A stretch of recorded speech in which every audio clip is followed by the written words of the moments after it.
ગૃહમાં કલાકારોના સન્માનના વિવાદ બાદ મોટો નિર્ણય લેવાયો છે। આગામી 27 તારીખે કલાકારોને વિધાનસભામાં આમંત્રિત કરાશે।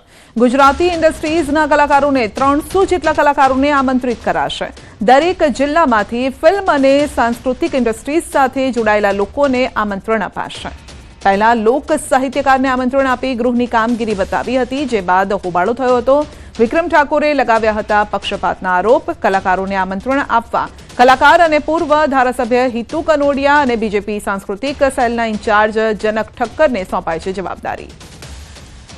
તો હવે તમામ 300 જેટલા કલાકારોને આમંત્રિત કરવામાં આવશે। ગુજરાતના ગૃહમાં કલાકારોના સન્માનને લઈને જે વિવાદ થયો હતો, કારણ કે કેટલાક જ કલાકારોને આમંત્રિત કરાયા હતા। ગૃહની જે કાર્યવાહી છે તેને જોવા માટે આ સાથે જ ગૃહની એક સફર માટે આ અંગે વધુ અપડેટ મેળવીશું સંવાદદાતા ગૌતમ પાસેથી। જી ગૌતમ, વિક્રમ ઠાકોરનો જે વિવાદ થયો હતો એ બાદ હવે એક મોટો નિર્ણય લેવામાં આવ્યો છે। શું છે આ નિર્ણય અને કઈ રીતે અમલ થશે?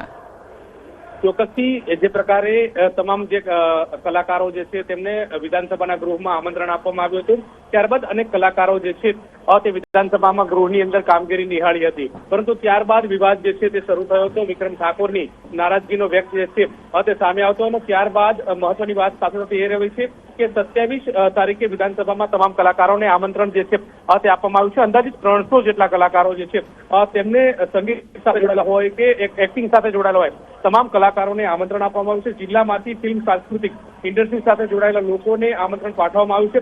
પહેલા લોક સાહિત્યકારને આમંત્રણ આપ્યું હતું અને ત્યારબાદ ગૃહની કામગીરી દર્શાવવામાં આવી હતી અને વિવાદ બાદ હવે 300 કલાકારોના નામનો સમાવેશ કરવામાં આવ્યો છે। તેમને આગામી દિવસોની અંદર બોલાવવામાં આવશે અને જે અંતર્ગત ભારતીય જનતા પાર્ટીના સંયોજક જે છે તેમને આ જવાબદારી સોંપવામાં આવી છે કે જેથી કરીને અન્ય કોઈ કલાકાર બાકી રહે નહીં ને ગૃહની કામગીરી નિહાળે તે પ્રકારનો એક નિર્ણય જે છે તે લેવામાં આવ્યો છે।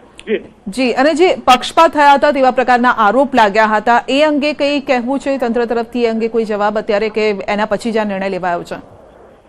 ચોક્કસથી એક વાત હતી કે તમામ લોકોને આમંત્રણ મળવું જોઈએ તે પ્રકારની વાત વિક્રમ ઠાકોર દ્વારા પણ કહેવામાં આવી હતી, જેમાં કેટલાક કલાકારોને બોલાવવામાં આવ્યા હતા। તેને લઈને નારાજગીનો સૂર જે છે તે ઉભો થયો હતો, પરંતુ ત્યારબાદ જે પ્રકારે ગૃહમાં પણ શંકર ચૌધરીએ કહ્યું હતું કે તમામ કલાકારોને આવરી લેવામાં આવશે। પહેલા જે સંગીત સાથે જોડાયેલા કલાકારોને આમંત્રણ પાઠવવામાં આવ્યું હતું, જે હવે એક્ટિંગ ક્ષેત્રે જોડાયેલા છે તે કલાકારોને આમંત્રણ આપવામાં આવશે તે પ્રકારની વાત કરી હતી। અને ત્યારબાદ હવે 27 તારીખે જે નિર્ણય જે છે તે લેવામાં આવ્યો છે, તેમાં 300 થી વધારે કલાકારો જે છે તે જોડાય તે પ્રકારનો આસ્પેક્ટ રાખવામાં આવ્યો છે અને કલાકારોના અંતર્ગત પૂર્વ ધારાસભ્ય પછી હિતુ કનોડિયા જે છે તેમને જવાબદારી સોંપવામાં આવી છે। સાંસ્કૃતિક સેલના ઇન્ચાર્જ જનક ઠક્કર જે છે તેમને જવાબદારી સોંપવામાં આવી છે કે જેથી કરીને આ પ્રકારનો વિવાદ રહે નહીં અને તમામ કલાકારોનું સન્માન જળવાય તે પ્રકારનો નિર્ણય હાથ ધરવામાં આવ્યો છે। જી, આપનો આભાર।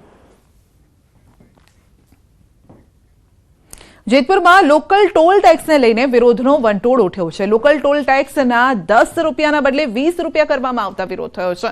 પીઠડિયા ટોલ પ્લાઝા પર સામાન્ય ટોલ 45 માંથી 35 રૂપિયા કરવામાં આવ્યા છે, જ્યારે કે માસિક 255ના પાસ સામે પણ લોકોએ વિરોધ કર્યો છે।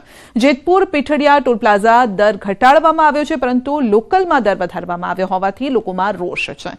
Jetpur Pithadiya toll plaza Jetpur chamber of commerce અને Jetpur dyeing and printing association તેમજ અન્ય સંસ્થાઓ દ્વારા આવેદનપત્ર પાઠવ્યું છે।